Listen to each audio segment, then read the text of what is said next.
पूर्वीच्या काळी घरी पाहुणे आल्यावरती हा पारंपरिक गोडाचा पदार्थ केला जायचा. मुख्य म्हणजे हा गोडाचा पदार्थ एकदा बनवून ठेवला की 8 ते 10 दिवस खाऊ शकता.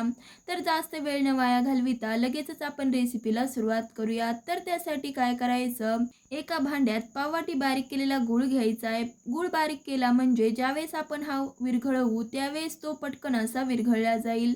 आता आपण यामध्ये 1 वाटी पाणी घालून सतत हलवत हलवत गूळ विरघळवून घेऊ. बघू शकताय 2 ते 3 मिनिटं हलवत हलवत इथे मी हा गूळ विरघळवून घेतला आहे. लगेचच आता आपण ह्यामध्ये बाकीचं साहित्य घालूया. त्यामध्ये आपल्याला घालायचं आहे 1 वाटी गव्हाचं पीठ. गव्हाचं पीठ आपल्याला वाटीमध्ये भरता वेळेस थोडंसं आपल्याला दाबूनच भरायचंय. आता गव्हाचं पीठ घालून झालं की बाकीच्या साहित्यामध्ये 1 चमचा जाडसर कुटलेली बडीशेप. ह्या पदार्थामध्ये बडीशेपचा वापर जरूरच करा, त्याचा स्वाद खूप भारी असा उतरतो. त्याचबरोबर पाव चमचा वेलची पूड देखील घालायची आहे. आता आपण घातलेलं सगळं साहित्य छानपैकी असं मिक्स करू. मिक्स करून घेतल्यावरती बघू शकतायत आपलं मिश्रण बरचसं घट्ट वाटत आहे. त्यामुळे आणखी अर्धा वाटी पाणी घालून 2 ते 3 मिनिटं छानपैकी असं मिश्रण फेटून घ्यायचंय. ज्या वाटीने आपण गव्हाचं पीठ घेतलं होतं त्या वाटीने आपल्याला 1.5 वाटी पाण्याचा वापर करायचा आहे. पण एखाद्या गव्हाच्या पिठाला पाणी जास्त लागू शकतं किंवा कमी, त्यामुळे कमी कमी पाणी घालतच आपल्याला इथे बॅटर बनवून घ्यायचं आहे. बॅटरची कन्सिस्टन्सी आपल्याला कशी ठेवायची तुम्हाला मी नंतर सांगतेच. बघू शकतायत 2 ते 3 मिनिटं मिश्रण फेटून घेतलं आहे. त्याचबरोबर मिश्रणाच्या गाठी देखील आपल्याला इथे होऊ द्यायच्या नाहीयेत. बघू शकतायत अशा पद्धतीने मिश्रणाची कन्सिस्टन्सी ठेवायची आहे.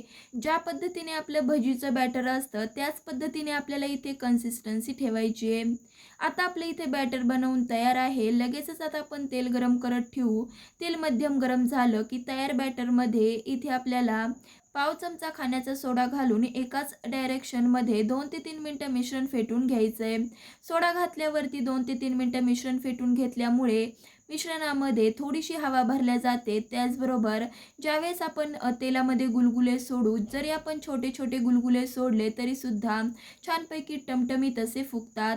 आता आपण 2 ते 3 मिनिटं मिश्रण फेटून घेतलं आहे. लगेचच आता गॅसची आच मंद करून इथे आपल्याला हाताने छोटे छोटे असे गुलगुले तेलामध्ये सोडून घ्यायचेत. जर गुलगुले मोठे असे सोडले ना तर ते फुगतात आणि ते दिसायला देखील छान दिसत नाही. त्यामुळे गुलगुले तेलामध्ये टाकता वेळेस थोडे छोटे छोटेच असे सोडायचे.